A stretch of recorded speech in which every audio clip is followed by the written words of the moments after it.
Bom, boa noite. Vamos começar então mais um estudo minucioso do Evangelho de Mateus, né? Agora nós estamos experimentando aí uma metodologia um pouco diferente de apresentação do trabalho. Nós estamos utilizando aí os slides, né? Já utilizamos ele a primeira vez na reunião especial que nós tivemos, publicada, né, semana passada. E hoje nós vamos continuar experimentando esse formato, porque tinha uma turma em casa, sobretudo, né, que acompanha pelo canal do YouTube, pedindo isso, né, em mensagens inbox, nos comentários dos vídeos, pedindo que os textos fossem compartilhados durante a apresentação, para o pessoal poder ver os detalhes, né, às vezes até pegar algum detalhezinho que eu não consegui captar. A passagem que nós estamos estudando no momento, ela é conhecida como Cura da Filha de uma Cananeia.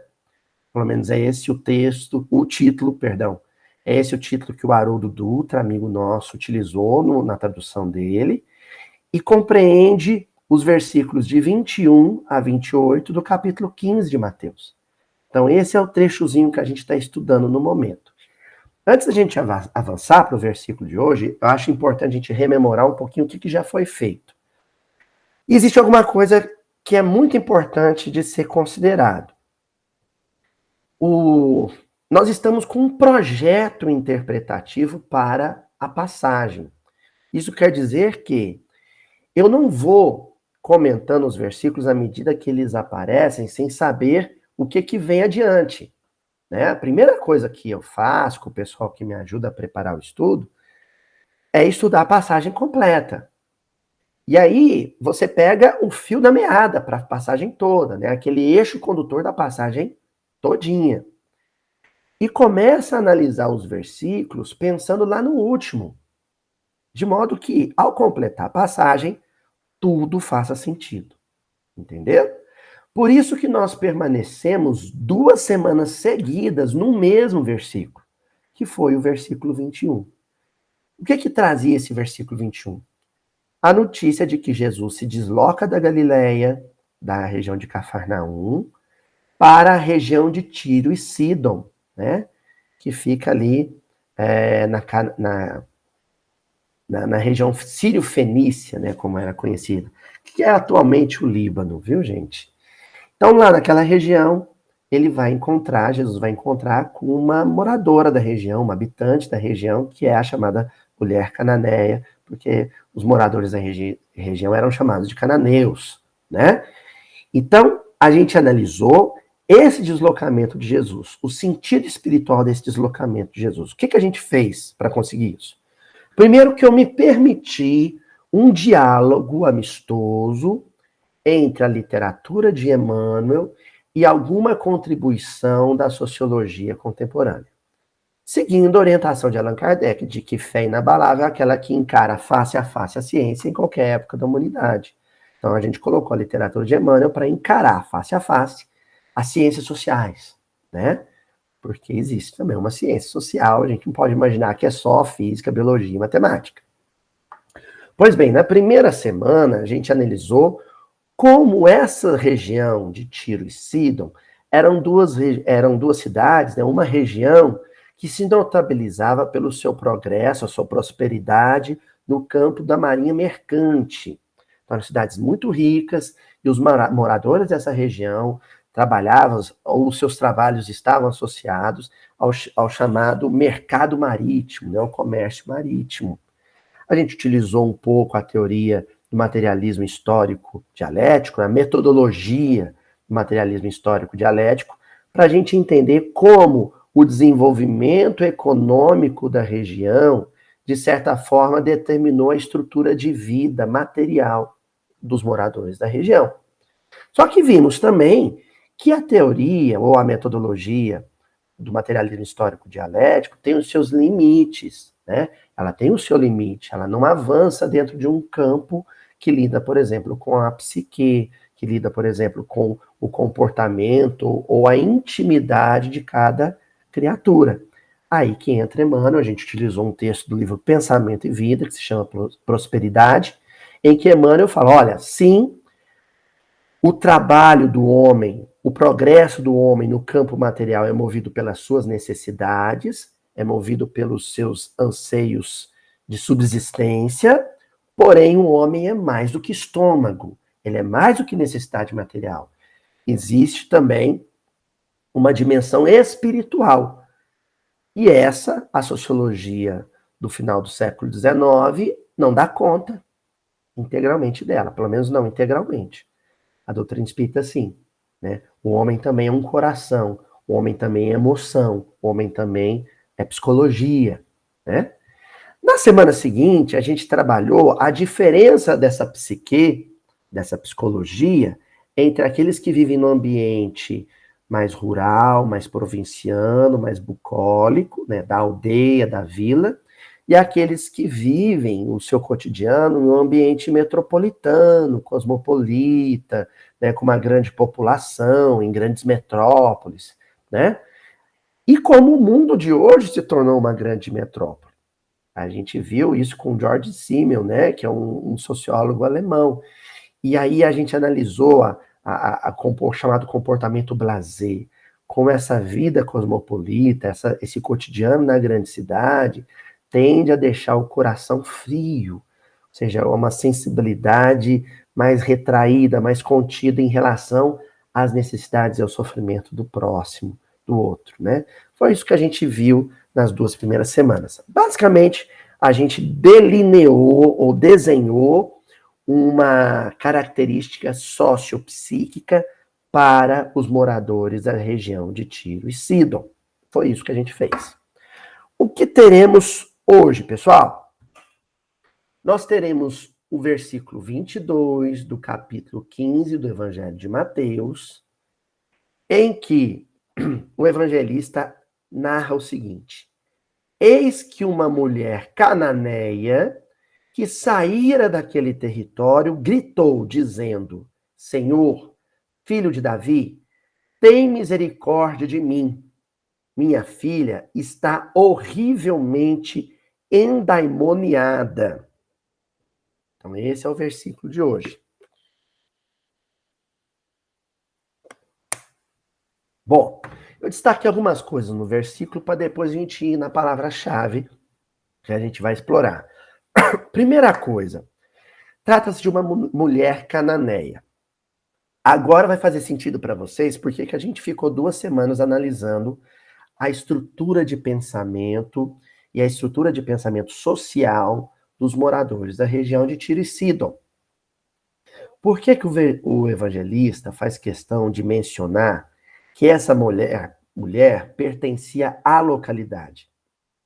Para que a gente soubesse como essa mulher, pelo menos até o episódio da cura, pensava a vida, enxergava a vida e vivia a vida. Ela era uma cananeia, ela era uma moradora da região de Tiro e Sidon. Então ela tinha as características dessa população cosmopolita, metropolitana, né, comerciante, atida ao dinheiro, à vida prática, aos objetivos de ganho financeiro e coisa e tal. Só que era uma mulher. Então é como se aqui o evangelista já dissesse, olha, a estrutura espiritual, o pilar que estrutura espiritualmente um lar é a mulher. Ou pelo menos deveria ser. Quem verticaliza o lar, quem tem o compromisso primeiro,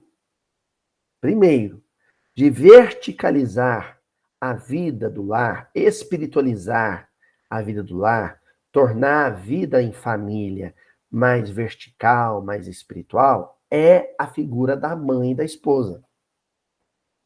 Mesmo que numa relação homoafetiva. Olha que curioso o que eu estou dizendo. Numa relação homoafetiva, sempre haverá uma personalidade do casal que tem características psicológicas de feminilidade de forma marcante ou predominante. É a esse que recai a responsabilidade primeira, de verticalizar o cotidiano da família. Acontece que essa mulher do versículo, ela era cananeia. Era uma mulher que pensava como as demais mulheres da sua região. Era uma mulher com foco nas questões práticas e materiais, com foco no cotidiano, voltado para a prosperidade material.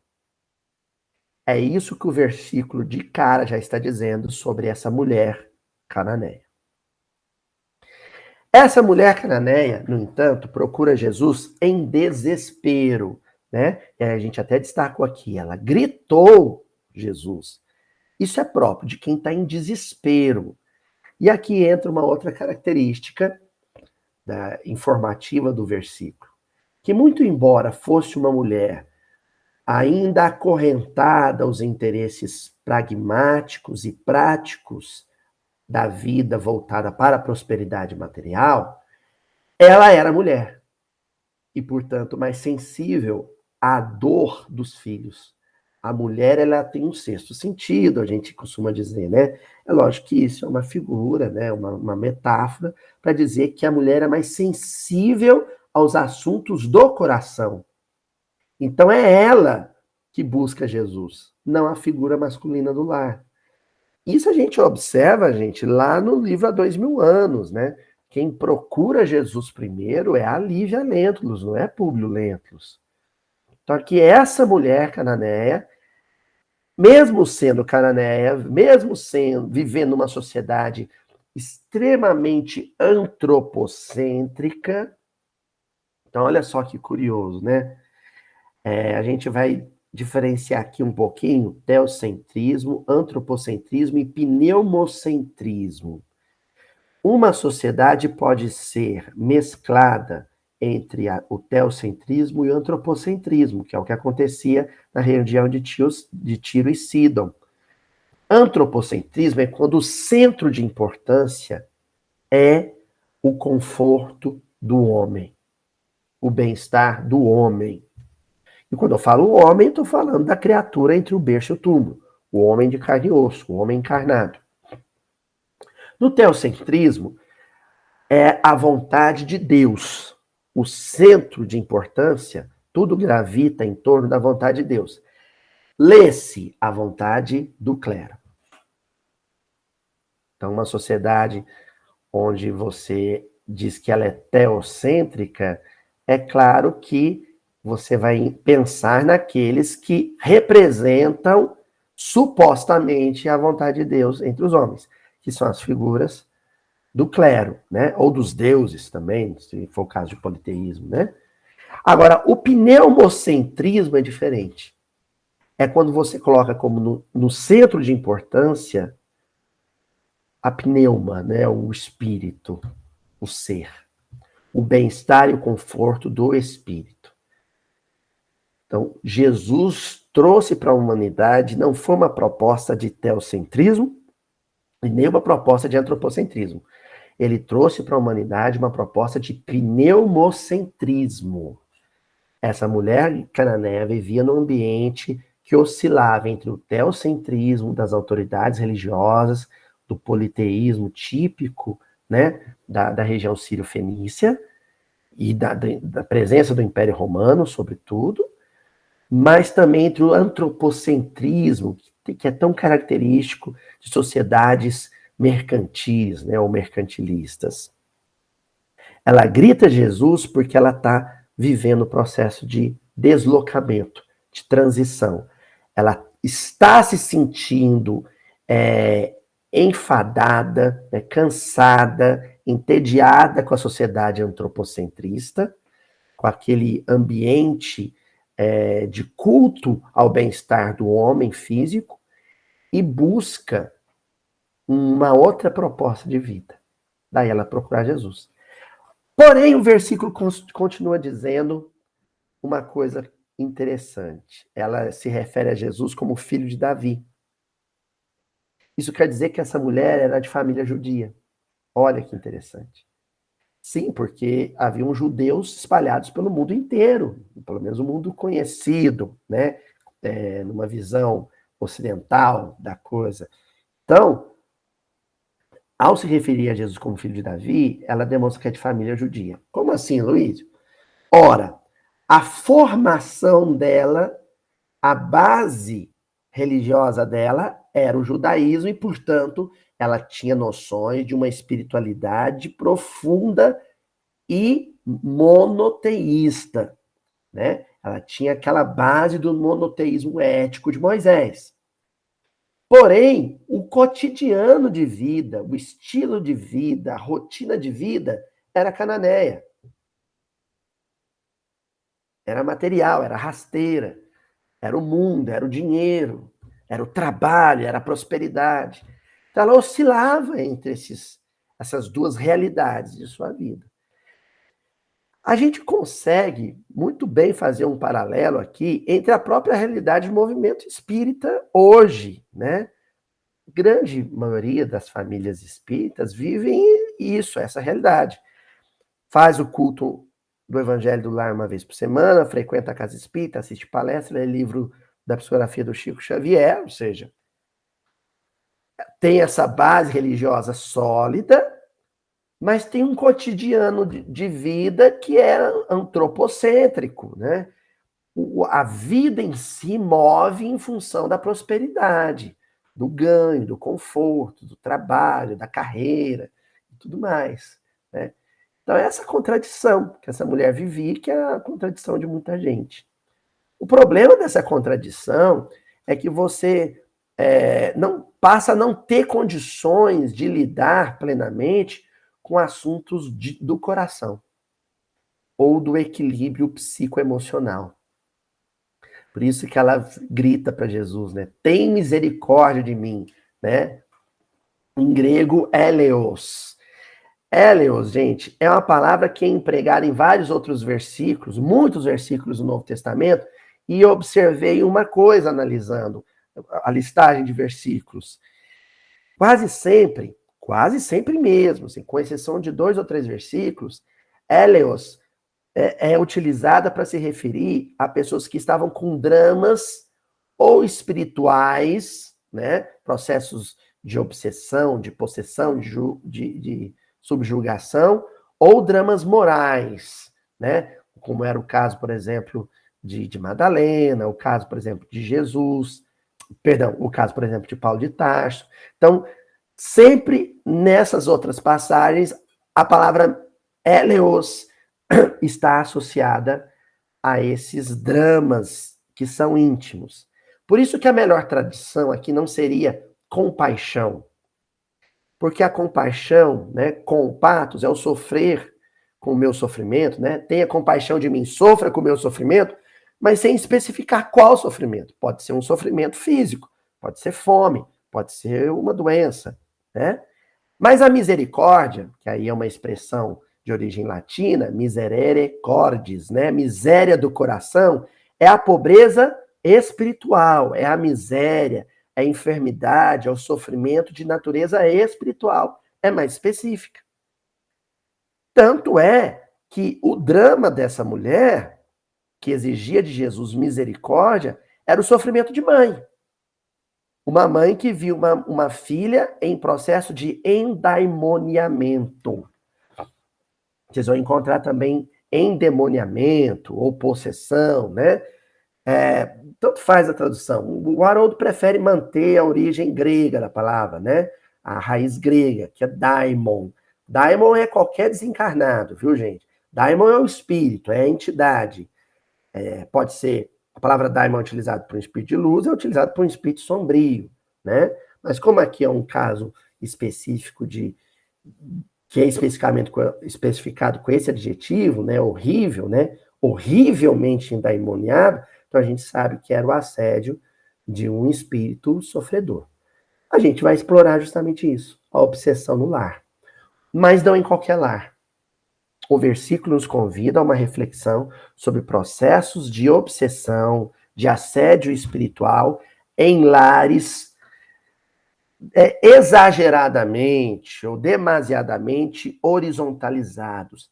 Lares que se movimentam em torno da prosperidade e da conquista de bens materiais, né, e de carreira. Esse é o caso específico do drama familiar da mulher cananeia, tá bom? Primeiramente, a gente vai recorrer à obra básica, né? Sempre conferir aqui meu horáriozinho, beber uma aguinha.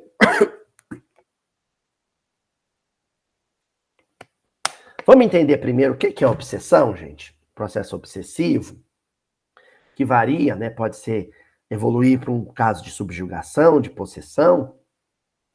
Lá no livro Evangelho segundo o Espiritismo, no capítulo 12, Amai os Nossos Inimigos, os itens 5 e 6 descrevem muito bem isso.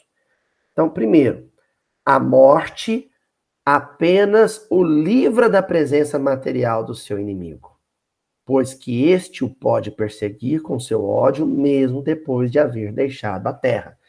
Aqui, nesse texto, a gente pode dizer que a obra kardeciana nos apresenta o drama da obsessão, que é um drama histórico, sempre existiu, né? O texto bíblico ajuda a assinar embaixo dessa afirmativa. Os processos obsessivos sempre existiram em todas as culturas, em todas as épocas da humanidade. Consiste no quê? Nós prejudicamos as pessoas. Nós criamos desafetos, nós causamos sofrimento. O sofrimento causado, o prejuízo causado, desperta no outro antipatia por nós.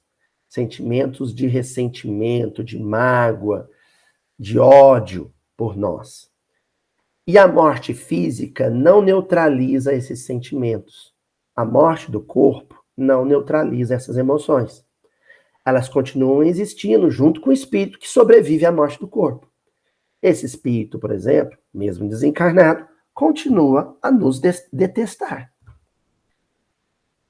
E como continua a nos detestar, continua a pensar no nosso mal, a desejar o nosso mal, a sentir e vibrar pelo nosso mal, a agir pelo nosso mal. Muitas vezes, esse sentimento negativo, dependendo da dimensão do ódio cultivado, se torna uma ideia fixa nesse desencarnado. Ele passa a existir desencarnado em função desse ódio, trabalhando para prejudicar o encarnado que ele odeia. E isso é o que a gente chama de processo obsessivo. Tá bom? No mesmo texto, aliás, no item 6 do Evangelho, Kardec continua descrevendo o processo dizendo o seguinte: pode-se, portanto, contar inimigos assim entre os encarnados como entre os desencarnados. Os inimigos do mundo invisível manifestam sua malevolência pelas obsessões e subjugações com que tanta gente se vê a braços e que representam um gênero de provações. Se não houvessem homens maus na Terra, não haveria espíritos maus ao seu derredor. Então, a obsessão, quem vive a obsessão é o desencarnado ou o encarnado que odeia. Ele vive um processo obsessivo. Ele tem uma obsessão. Ele está obcecado com uma ideia, com um pensamento, com um sentimento. Prejudicar o fulano. Esteja ele encarnado ou desencarnado. Porque a obsessão pode ser de encarnado para encarnado, pode ser de desencarnado para encarnado, pode ser de desencarnado para outro desencarnado. Tanto faz. A gente chama a vítima de obsidiado, né? Porque ele sofre a ação. Ele sofre com o peso da perseguição espiritual. Quando essa ação espiritual negativa, tóxica, malévola, não é neutralizada, quando o outro encarnado ou o outro desencarnado cede à influência de quem o odeia, aí ele passa a se tornar uma espécie de fantoche psíquico. O outro exerce um poder completo sobre as suas decisões. A sua vontade cede, aliás, à vontade do outro que o odeia. Então, ele está subjugado. Ele se tornou escravo da mente que o odeia. É um processo de subjugação. Por que Deus permite isso? Que esse fenômeno aconteça? Porque é um gênero de provação. Do mesmo jeito que Deus permite que uma bactéria, que uma ameba, né, nos adoeça, que um outro espírito nos parasite e cause, né, prejuízos à estrutura orgânica, ele permite que um outro ser, desencarnado ou encarnado, nos parasite espiritualmente. Por que ele permite isso? Porque a perseguição do mal, muitas vezes, é o bom motivo que a gente tem para buscar o bem. É disso que nós vamos tratar hoje. No caso específico da mulher canané, a gente tem que observar que se trata de uma obsessão infantil ou infanto-juvenil. A passagem não descreve a idade da criança, mas serve para a gente refletir o seguinte: quando os pais se encontram em perturbação e desequilíbrio psicoemocional, quando os pais, o pai e mãe, mas sobretudo a mãe, perdem a sintonia com os espíritos benfazejos, os espíritos benévolos, automaticamente eles se tornam presas fáceis dos espíritos malévolos e o lar todo se desestrutura. Se o lar se desestrutura, as vítimas principais desse processo de desestruturação espiritual são as crianças e os jovens. Então, a gente pode afirmar, sem medo de errar em função disso, que talvez aquela menina estava sofrendo desmaios, estava sofrendo de insônia, de pesadelos terríveis, sofrendo convulsões pelo assédio espiritual. Mas o desequilíbrio era da mãe e do pai. A gente pode afirmar isso. Isso é regra absoluta? Não, não é regra absoluta. Não é regra absoluta. Acontece muitas vezes dos pais estarem em condição realmente missionária. Pais que vêm para ajudar aquele espírito que já sofre com assédio espiritual na infância ou na adolescência. Porque os inimigos desencarnados, eles vão ser de 3 ordens. Primeiro, os adversários do bem, adversários de Jesus. Esses odeiam qualquer família. Eles trabalham para desestruturar todas as famílias, porque a família é a oficina de trabalho de Jesus. O segundo é aquele que é inimigo de uma família específica. O ódio dele é por todo aquele grupo familiar. Ele vai trabalhar para desestruturar toda a família, todo o grupo familiar. E o terceiro caso é quando a perseguição é específica a um membro da família. Pode ser a perseguição específica a uma das crianças ou dos jovens da casa, são adversários. Pode ser a perseguição específica ao pai, específica à mãe, e nesse caso, ataca-se o filho para causar sofrimento nos pais. Então, essas são as circunstâncias mais comuns. Mas pode acontecer de ali a gente ter um caso, uma família, em que os pais eles não podem ser culpados pelo processo de subjugação ou de obsessão. Eles estão ali justamente como, né, enfermeiros espirituais naquele tratamento. Tá bom? Vamos agora para a Revista Espírita. Fevereiro de 1866. Olha aqui, repeti 2 vezes. Desculpem, gente. Curas de obsessões, né? É um texto, uma matéria da Revista Espírita. Nós vamos trabalhar aqui com os itens 4 e 5, só para a gente entender do que se trata. A Revista Espírita traz muitos casos de obsessão, inclusive de obsessão com jovens, com crianças. Aqui, especificamente, eu trouxe o caso de um senhor que trabalhava na zona rural, entra num processo obsessivo, começa a sofrer assédio espiritual. Havia ali uma predisposição orgânica também ao desarranjo neuroquímico, né? A questão da neuroquímica do cérebro estava descompensado, e isso é um fator genético, né? Mas existia ali também uma pressão espiritual que ele sofria. Ele acaba cedendo a essa pressão espiritual, se torna um subjugado e atacava as pessoas, né? Ele utilizava as ferramentas que ele usava na roça, lá uma foice, uma enxada, para atacar as pessoas. Quando ele não tinha gente para atacar, ele atacava os bichos, né? A família consegue interná-lo numa clínica de tratamento psiquiátrico, onde eram utilizados os métodos da época, né? Que não eram muito avançados, mas a equipe espiritual da Sociedade Espírita de Marmande consegue acessar a família, entrar em contato com a família e começa um trabalho espiritual de desobsessão, né? Que o seu Arnaldo Rocha gostava de chamar de enfermagem espiritual. Eu acho muito bonito isso.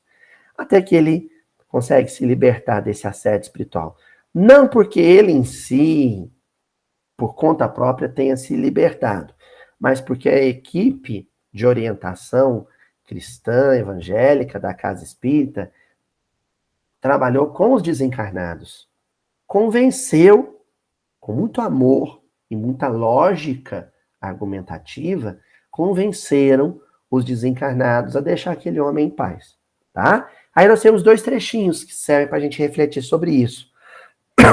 O conhecimento que agora temos no mundo invisível nos mostra povoado dos mesmos seres que viveram na Terra, uns bons, outros maus.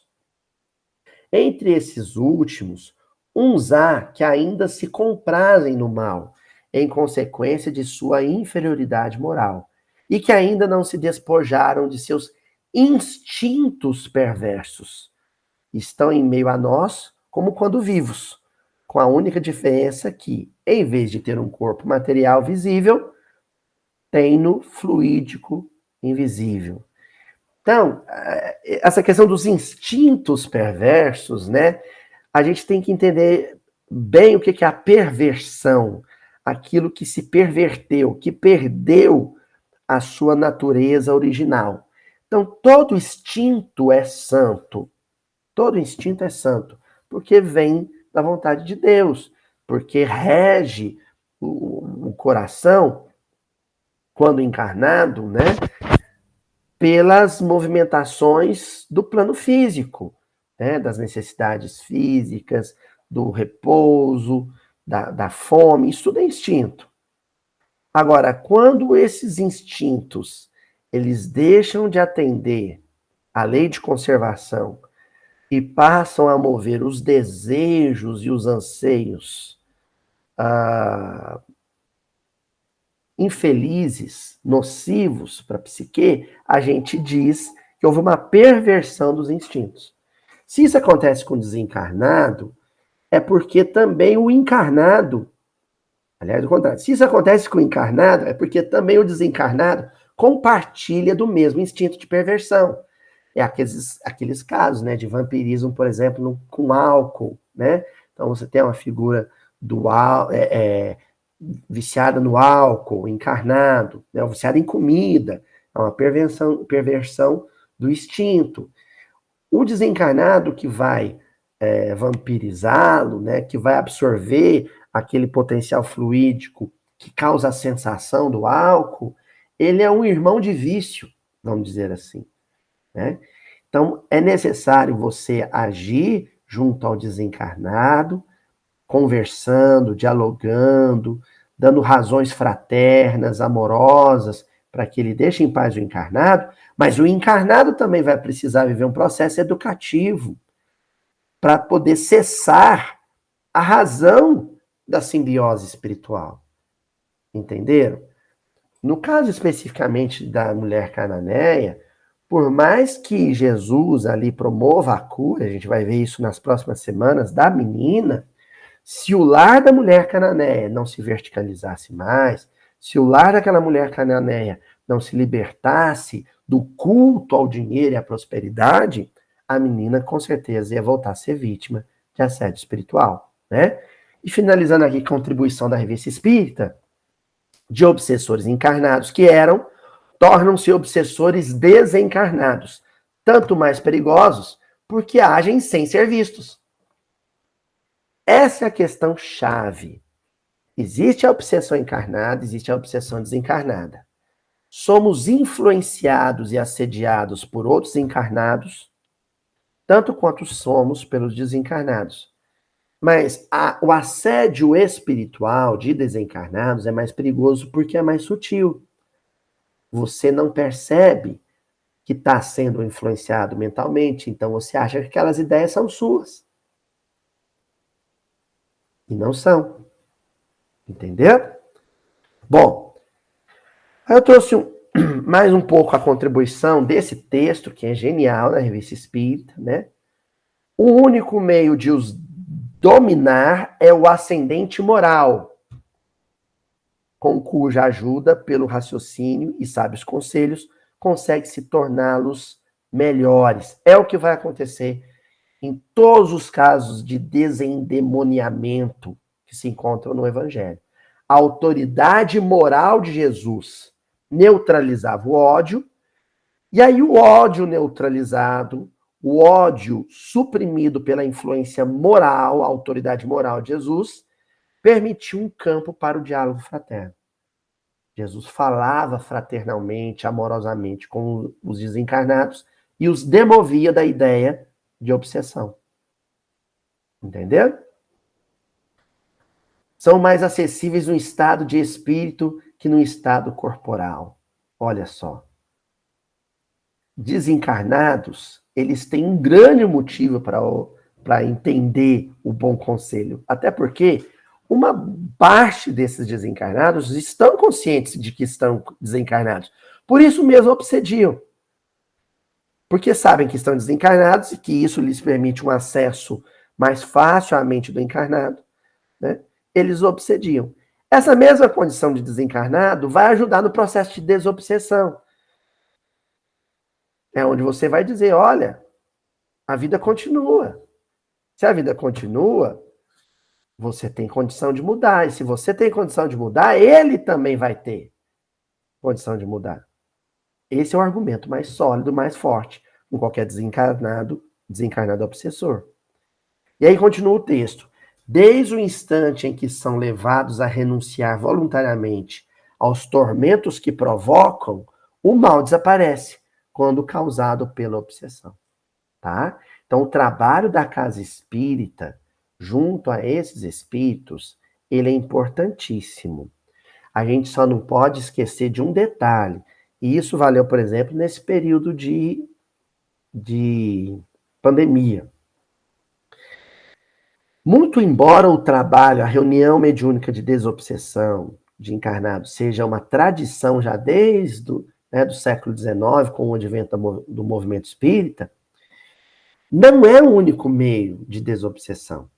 A desobsessão já acontece no mundo espiritual desde sempre.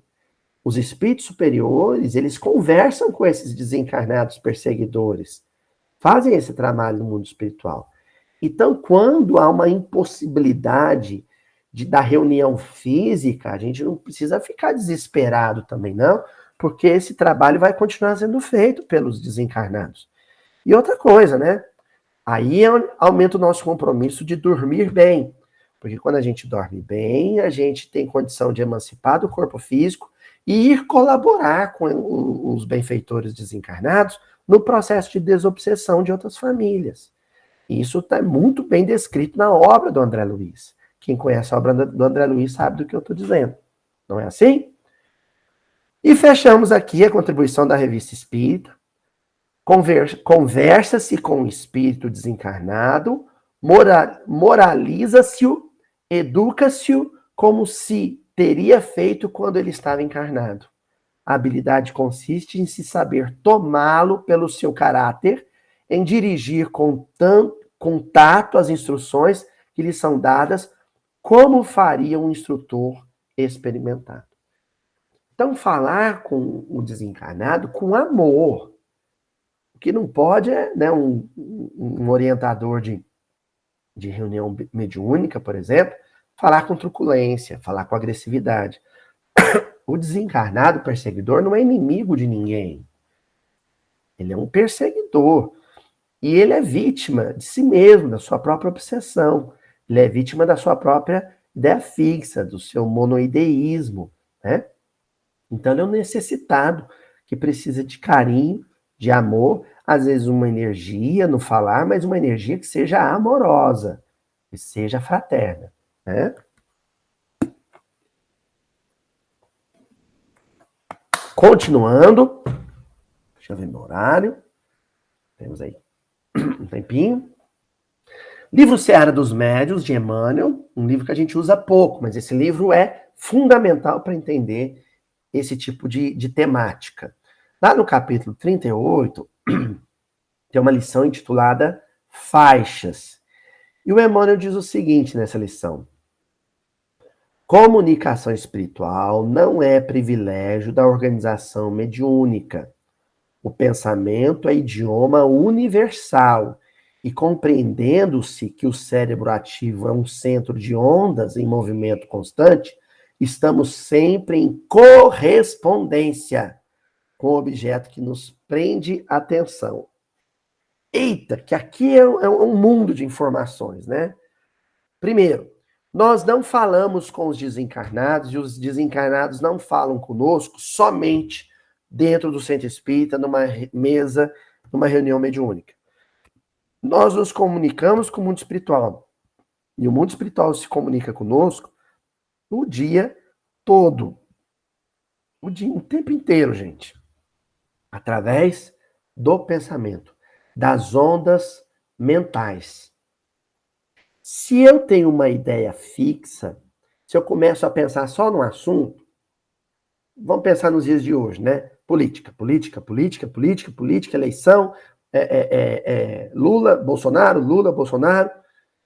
Esse monoideísmo me coloca na mesma faixa de sintonia de outros encarnados que cultivam a mesma ideia fixa.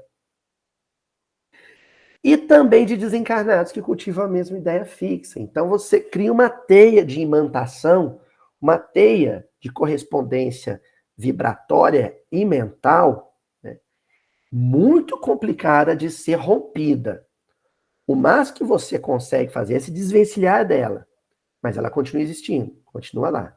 Portanto, se você eleva o padrão vibratório, com a ajuda de terceiros, de benfeitores espirituais, você consegue sair dessa rede de intrigas espirituais, de mente a mente, ela continua a existir, e se você não sustentar a vigilância, você cai nela de novo. Entendeu? Aqui no caso específico do versículo que nós estamos estudando, aquela mulher cananeia vivia num ambiente onde todo mundo tinha uma ideia fixa: prosperar, enriquecer, comercializar, negociar, né? Adquirir conforto. Então, você cai nessa teia e depois é difícil sair dela.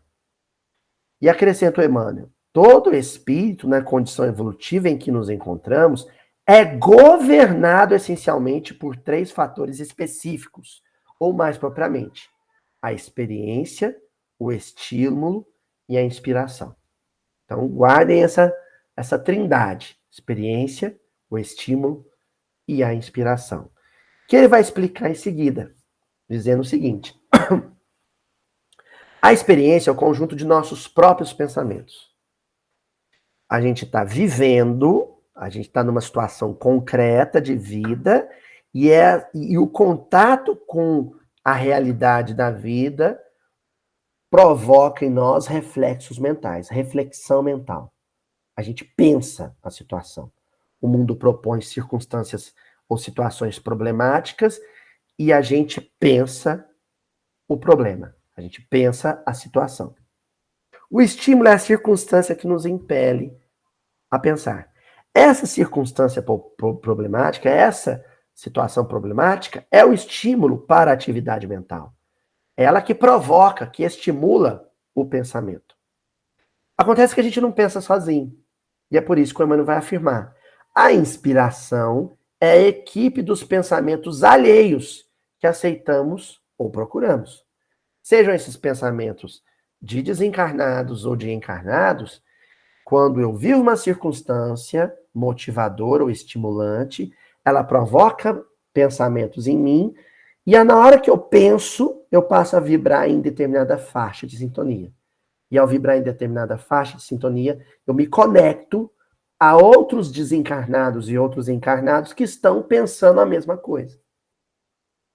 Entendeu? E aí o Emmanuel continua dizendo assim: toda criatura que ainda não traçou o caminho de sublimação moral a si mesma, assemelha-se ao viajante entregue ao mar, ao sabor das ondas. É genial a metáfora do Emmanuel, porque ele usa a metáfora da onda do mar para falar de ondas eletromagnéticas, ondas fluídicas, ondas vibratórias. Então, se você não tem como norte, como bússola, né, como ponto de orientação o pensamento de Jesus, você está vagando, você está à deriva, você está sem rumo. E aí você fica à mercê de outras ondas vibratórias que não são as de Jesus. Quase sempre são nocivas, né? E acrescenta Emmanuel: receberás, portanto, variados apelos nascidos do campo mental de todas as inteligências encarnadas e desencarnadas, que se afinam contigo, tentando influenciar-te através das ondas inúmeras em que se revela a gama infinita dos pensamentos da humanidade. Mas se buscas o Cristo, se a bússola é o Cristo, não ignoras em que altura lhe brilha a faixa. Então, se o seu ponto de convergência passa a ser Jesus, você passa a vibrar num patamar muito superior, né? Então, a gente viu a semana passada, né, no estudo especial, quando eu falei sobre a questão do culto às armas, do culto ao bélico, né? O culto ao poder que as armas trazem. Se você foca em Jesus, você recebe a influência somente dos argumentos espirituais que Jesus nos forneceu para não empunhar uma arma em hipótese alguma. Mas se Jesus está desconectado do seu padrão de receptação mental, você passa a sofrer influência de outros pensamentos, que podem ser justamente aqueles que vão te oferecer mentalmente, através da inspiração, argumentos políticos, econômicos, sociais, para usar uma arma. E aí os argumentos são inúmeros, né? Os motivos econômicos, políticos, para se usar uma arma são inúmeros. Você vibra nessa faixa, né? Eu percebi isso muito nos comentários, alguns deles meio hostis, eu preferi nem compartilhar, nem publicar. Mas pessoas dizendo, você não está considerando isso, aquilo.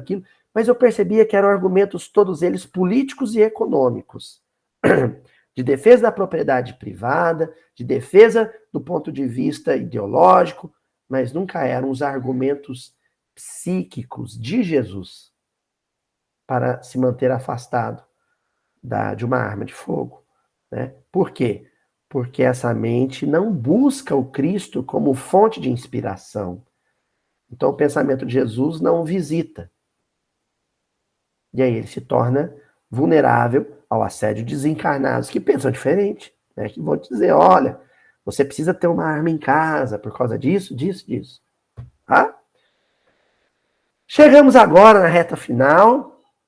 E aí eu trouxe uma passagem que está no livro do André Luiz, Ação e Reação, capítulo 8, livro da psicografia do Chico Xavier também, viu, gente? Capítulo 8, Preparando o Retorno. Então, só para a gente fazer um resuminho da passagem, né? Então, a gente tem lá o caso da Alzira, né? Que era esposa do Antônio Olímpio. O Antônio Olímpio estava numa condição muito difícil, né? A Alzira ali junto com o André Luiz, com o benfeitor Silas, com o Hilário, tentando fazer alguma coisa para ajudar a vida familiar. A família inteira está vivendo um processo de obsessão. A Alzira, inclusive, tinha um certo envolvimento, uma parcela de culpa, né, com os erros que o Antônio Olímpio cometeu em relação aos irmãos, né, os familiares e tudo mais. Não vou entrar em detalhes, porque isso exigiria, né, analisar todo o drama que o André Luiz está narrando. Aqui eu queria focar no filho deles, que é o Luiz, né? A Alzira está desesperada com a situação do Luiz.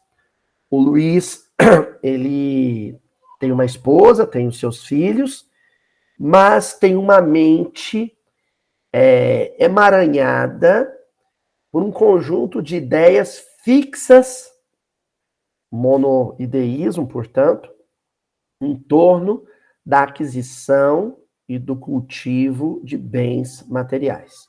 Luiz só pensa em ganhar dinheiro e em preservar o patrimônio que adquiriu. Essa é a ideia dele, né? Constante. E por isso ele baixa o padrão vibratório dele, se desconecta de Jesus, se desconecta dos espíritos superiores e se torna presa fácil dos tios, que vibravam no mesmo patamar, que tinham o mesmo objetivo de vida, inclusive, né? E aí a gente vai ver aí a descrição do caso do Luiz, que eu separei aqui para trazer para vocês. Luiz, cujo espírito se afinava com os antigos sentimentos paternos, no caso o Antônio Olímpio tinha as mesmas ideias, né? Apegando-se aos lucros materiais exagerados, sofria tremenda obsessão no próprio lar. Então, olha só, gente, é o que está no versículo que nós estamos analisando já há 3 semanas, né, do versículo 21. E hoje também no versículo 22. Você tem uma família que se jogou, se atirou completamente num campo perigoso de imantação, que é o das ideias materialistas, das ideias de prosperidade material, de ganho financeiro, de conquista de bens, de patrimônio, construção de patrimônio. Isso predispõe qualquer ambiente doméstico à ação de desencarnados, mal intencionados, malfeitores, inimigos da família, inimigos daquela família, inimigos de algum membro da família. Tá bom? Olha o que mais que a descrição do André Luiz diz. Possuía grandes somas em estabelecimentos bancários que a própria companheira desconhecia, tanto quanto mantinha em custódia no lar enormes bens. Ele chega a um grau de perturbação, de insanidade, de subjugação espiritual tamanho que os desencarnados aconselham ele, olha, cuidado com a sua esposa, cuidado com seus filhos, eles podem estar querendo seu patrimônio. Então ele chegava a esconder parte desse patrimônio dos filhos e da esposa. Ele via na própria esposa e nos filhos os adversários, inimigos. E o André Luiz encerra dizendo, fugia deliberadamente à convivência afetiva. Olha, fugia deliberadamente à convivência afetiva. Por quê? Porque o afeto é uma rota de fuga ao assédio espiritual. Pelo afeto, alguém, né, sendo tocado pela afetividade da esposa, no caso dele, dos filhos, verticaliza o pensamento. E ao verticalizar o pensamento, se desconecta dos obsessores. Então ele fugia de qualquer convivência afetiva por isso. No fundo, era por isso. Relaxar a própria apresentação individual e encravar-se em deplorável misantropia. Era um mendigo rico. Olha só. Era alguém que se trajava de forma deplorável, mas não porque não tivesse bens, é porque ele não queria consumir os bens. Ele queria... aquele que tem o prazer de olhar o extrato no banco. Entendeu? Tem 2 tipos de materialista. Tem o materialista consumista, que o prazer é comprar, gastar. É um desequilibrado também.